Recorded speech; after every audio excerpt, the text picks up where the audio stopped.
슬기로운 라디오 생활 2부 문 열었습니다. 슬기로운 생활을 위한 생활백서 이어가는데요. 매주 목요일이죠. 매일 먹는 식품, 건강을 찾아주는 약품, 제대로 먹고 올바르게 사용하는 방법 들어봅니다. 식품을 고를 때 표시사항을 보면요. HACCP 이런 마크 보셨죠? 아마 이제 다들 해썹이라고 읽으실 겁니다. 원료에서부터 최종 완제품까지 까다로운 절차를 거쳐서 안전하고 위생적으로 생산된 식품에만 표시할 수 있는 마크라고 하는데, 최근에는 4차 산업혁명 시대를 맞아서 스마트 해썹을 추진 중에 있다고 합니다. 이게 뭔지 한번 전체적으로 알아보도록 하겠습니다. 식품의약품안전처 박희라 연구관 연결돼 있습니다. 연구관님 안녕하십니까? 안녕하세요. 네. 해썹은 이제 모르시는 분은 없을 것 같아요. 그 표시를 보고 읽는 법을. 근데 이게 네네. 어떤 제도인지는 모를 수도 있거든요. 저도 좀 네. 가물가물하고요. 그럼 네. 먼저 소개를 해주신다면요. 네, 우선은 이제 식품 포장재 보시면 동그라미 안에 HACCP라고 적힌 마크 많이 보셨을 텐데요. 이제 영어 이니셜에 따라서 해썹이라고 있습니다. 식품 원재료부터 제조, 가공, 유통까지 단계별로 발생할 수 있는 그런 물리적이나 화학적, 생물학적 위해 요소들을 분석을 하고 이를 제어할 수 있는 주요 공정이나 단계를 중점적으로 이렇게 관리하는 안전관리 시스템인데요. 예. 현재 수준에서는 전 세계적으로 가장 과학적이고 세계적인 그런 안전관리 기법이라고 할 수 있을 것 같습니다. 근데 제가 이제 마트 가서 한번 보면요. 거의 안 붙어 있는 게 없던데요. 네, 맞습니다. 지금 많은 그 식품에 도입이 되어 있는데요. 예. 해썹은 1995년 처음 우리나라에 도입이 되었고요. 처음엔 자율적으로 운영을 하다가 2006년부터 본격적으로 의무 적용을 시작하면서 단계적으로 추진을 해왔는데 작년 12월에 식품 유형별 16개 품목에 대해서 그 식품 해썹 의무 적용을 완료를 했고요. 예. 이제 총 매출액 100억 이상의 식품 제조업체의 경우에는 품목과 관계없이 모든 식품에 대해서 해썹을 적용을 해야 합니다. 그래서 아마 이제 조사를 해보면 2013년도에 해썹 생산 비율을 보게 되면 약 46%였는데요. 예. 2021년에는 약 90% 정도로 급격하게 증가를 해서 사실상 시중에 유통 중인 10개 제품 중에 9개 제품은 해썹 제품이라고 보시면 될 것 같습니다. 더 많은 유통되는 식품 중에 더 많은 것들이 인증을 받고 있다고 하니까 그래도 좀 더 안심이 되긴 하는데 네. 이게 가공식품 말고 뭐 축산물 같은 데도 적용이 되는 건가요? 네, 그동안 축산물은 지자체에서 자체 안전관리 인증 기준으로 해썹을 관리를 해왔었는데요. 축산물 중에서도 유가공업, 알가공업, 식용랑 선별 포장업은 일반 가공식품과 같이 이제 해서 사전 인증제로 전면 전환을 해서 작년 10월까지 업종별로 인증을 완료한 상태이고요. 현재는 식육 가공업이나 식육 포장 처리업이 남았는데 식용 가공업은 2024년 12월까지, 식육 포장 처리업은 2029년 1월까지 단계적으로 의무 적용을 추진 중에 있습니다.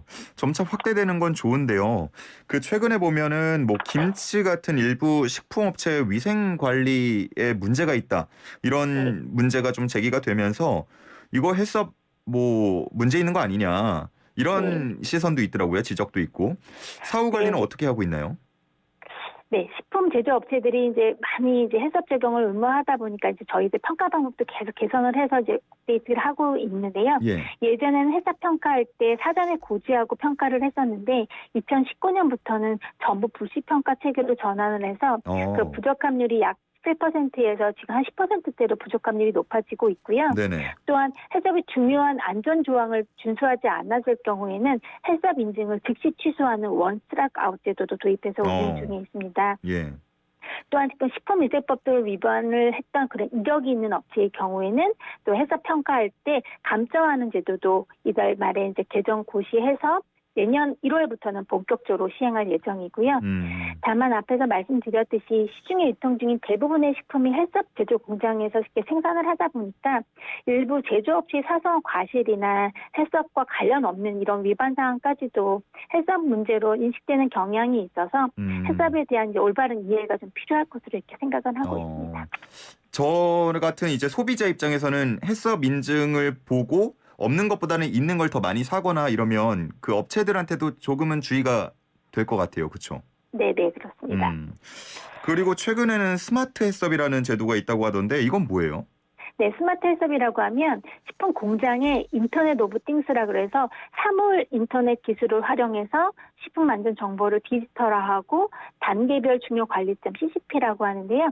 단계 관리점의 모니터링을 자동화하는 등 헬스업과 관련한 데이터를 수집, 관리, 분석하는 것을 자동화하는 그런 시스템입니다.